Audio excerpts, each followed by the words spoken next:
and honored. Yes.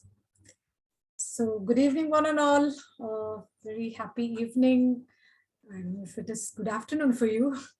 Yes, it's afternoon over here. Okay, so good afternoon, good evening, and wishing all a very good day. People who have joined in, who are online, who are eagerly waiting for this session. I'm very happy to welcome Ashiru. She's here. Am I right? Ashiru, right? Ata, Ata, Mata Ashir. Ashiru. Okay. Yes, yes. Uh, so we are very happy to have you here, and she's here to, deliver a wonderful speech on a topic: successful transitions, how to flourish, not flounder through change.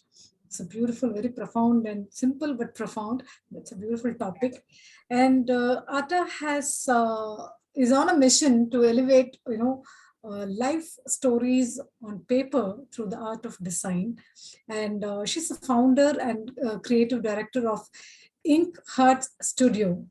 It's a full-scale custom design printer and production company which is located in Lagos, Nigeria. And she's been featured in several print and digital publications. We're very happy to have you here in the session. And in fact, WEF 2021 is happy to confer upon you this award, Exceptional Leader with Excellence, for the wonderful service and that you've been rendering in this area of your specialization. I'm very happy to welcome you. The floor is all yours, Atta. We are waiting for your session. Thank you so much, Pramila. That was a wonderful intro. And thank you to everyone else who's on here today. I am excited to be here. My name is Ata Ashiru, as she's mentioned. And these days, when people ask me what I do for a living, my answer is simple. I elevate life stories through the art of design on paper. And you might ask, what's a life story? Your life stories, I mean, I'm sure many of you over the course of your lifetime, you've had various celebratory events: birth of a child, union of a couple, launch of a business. Just imagine anything that has happened at a snapshot in time in your life that you're willing to celebrate. I sort of bring color to that. The one constant that has remained throughout the course of being an entrepreneur for me is change. And this change, I started the business 12 years ago solely for the love of paper. I fell in love with paper and the possibilities that it presented and all the pretty things that you could create from paper. This started as a hobby, and I was working full-time in the States. And while I pursued this as a side hustle, part-time, and I was slowly gaining traction while I was working and exploring, the possibility of going full-time into this. And that opportunity came when my husband got an opportunity to work in Nigeria. Before we knew it, we had to move. We decided to move to Nigeria. And at the time, I had just had my twin sons come out of the NICU. They were born preemies.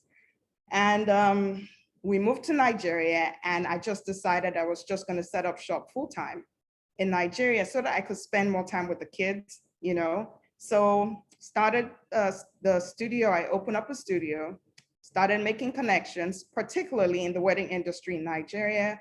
I exhibited a lot of my products so I could showcase them. I started networking as well. Excuse me. I started networking as well with people. And slowly but surely, my brand name was getting out there. We were slowly getting noticed for the sort of creative and innovative designs that we brought to the table. And then this was going on smoothly for about a year and a half. And then the Forex crash happened in Nigeria, where the dollar against our currency, the naira was not favorable. And at that time, forgot to mention this, but at that time I was also printing, producing in the States. And the only reason I was doing that because I sort of struggled when I first moved back. I struggled in the sense that coming from a place of structure where press houses, pretty much, I would say, for lack of a better word, handheld. I was being, handheld. things were working smoothly, logistics and all of that was working the way it should work. And then I thought I was going to face that same scenario when I moved, but that wasn't the case. And it's sort of because for me, quality is such a big deal that, it's also imbibed as one of the core values that we hold dear, that I hold dear for my business: quality, exceptional customer service, and integrity. And because I was struggling so much with quality issues and due diligence, I just made a decision to move over production back to the States. And when this FX crash happened, even though my clients, maybe or maybe not could afford it, and even though we had communicated to them that we were producing in the States and they were totally fine with it, along the lines, I just thought this wasn't going to be sustainable anymore.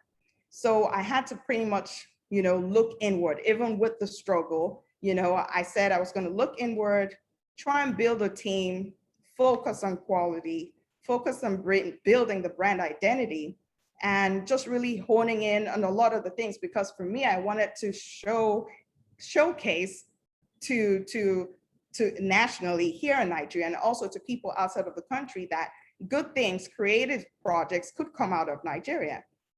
So I started working on that, focusing on building the brand. It was tough, but we were able to do that because, again, we had, traction. We had, we were known for being innovative, for being creative, for proffering solutions to some of our clients, and we started getting a lot of referrals. And then count 2 years down the line, and then or so, COVID happened. I'm sure a lot of you here can attest, everyone who's an entrepreneur, business owner, or even if you are just not even a business owner, just being in that space and time last year was a crazy period for everyone. And it really stretched us as a business because, of course, the wedding industry, the event industry was almost, came crashing down.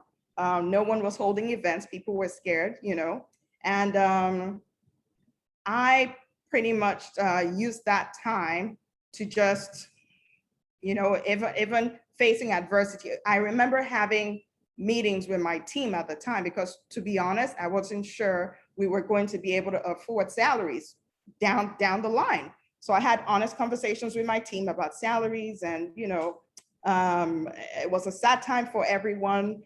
But at the same time, for me, even when I'm faced with issues, or there's a struggle, or there's adversity staring at you in the face, I always try to find joy out of it. See, okay, this is going on. This is not going as well as I should. What else can I focus on? So COVID presented some unique opportunities for me because it really gave me the time to focus on the business side of things, because this whole time I was so focused on the creative that I wasn't really looking at the bigger picture and the future of my business. So that gave me time to sit down, look at my books, started to look at scenarios for opportunities to scale the business, started exploring machines that we could probably purchase so that we could own end-to-end production. And I pretty much got that, used my network of friends. I didn't have to search too far. I had a network of friends and family that I reached out to that would help me during this process to just get my books in order, preparing for whatever was to come in the future. Another thing that laid heavy on my heart during that time was, here I was saying I was this creative person, and I was like, how can I contribute to my community? Let's even start with my community. How can I contribute to my community creatively to help curb the spread of COVID-19? And it was on my mind for a little bit. And then I remember I had this light bulb moment, like aha moment came, where I said, you know what, face shields, because I had been seeing face shields, particularly in the West, not so much in Nigeria at the time. And I said, you know what, I had a laser machine, one of the laser machines we had purchased. And I started looking at specifications, started working out designs, started testing, and found out that I could do it. Another thing that I wanted to do was outsource, make sure that the materials were available, that we could, get those materials within a short period. And that at that time was pretty much 48 hours. And I was able to work all of that out, tested some of the face shields that we had cut on the machine on my family, my friends, my kids to make sure it fit. And then everything seemed like it was going to work out. Now, remember, in my world, I've never ventured into the retail side of things. It's always been custom personalized service. So I was really going out on a limb to just, my focus was how can I contribute? How can I make a difference? How can I make an impact? So I remember this was on a Thursday. Friday, with testing done and everything, by 6 p.m. that evening, I went on social media and put out this statement, right? And I had videos, I had all of that on there and said, we have face shields and this is what we're trying to do for our community. And believe it or not, within an hour, our inbox, our DMs, our phones were ringing off the hook. To tell you how unprepared I was, we didn't even have packaging at the time. But people, I think people were just so excited and proud of this, this product that we were pushing out, that they were very encouraging. We sold lots of face shields. We made profits more than we could ever imagine. And guess what? I was able to pay my team over the next couple of months. They didn't have to, go home and, be all sad at home. We're able to afford salaries over the next couple of months. After that, we just kept on going. Now, remember the plans that I had made during COVID, during the downtime, that was, that sort of propelled me to where I am right now, because that sort of fed into, the scope of work that I wanted into 2021, where we are with the business right now. All the plans that we had made, the business plans, the financial projections, seeking out, investors, talking to banks. The banks really didn't work for us because, it just didn't work due to so many issues. They wanted collateral. The percentage was, the interest rates were really high. Sort of made me sad, but again, joy will come in the morning. So I left all that behind and figured that over the next couple of years, months, whatever, I was patient. I was willing to ride it out. 2021 came, and just by every day telling my story, because I'm passionate about what I do. So whoever I meet or whatever, somehow my business comes up. And 2021 is here. We've actually purchased 4 machines in-house for end-to-end production. And I'm truly excited about that. And yeah, so on an ending note, I see I have just 4 minutes left. I just wanted to say that as an entrepreneur, things can get hard. I actually coined a phrase last year during the height of the pandemic.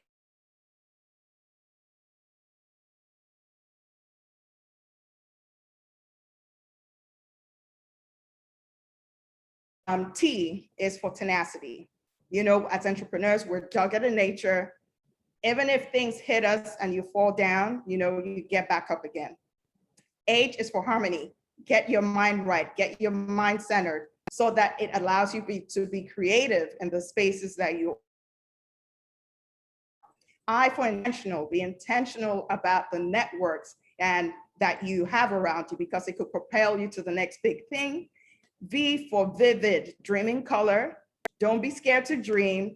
Don't have limitations. And E for endurance, because this entrepreneurship journey is not a sprint, it's a marathon. So take your time, endure, and just keep on thriving regardless of the adversity that you face. So thank you. That's, that's what I have. And thank you for this opportunity. And if anyone has any questions, please feel free to ask. Pramila? Thank you, Atta. That was power packed. In fact, like sharing our own stories makes a lot of difference.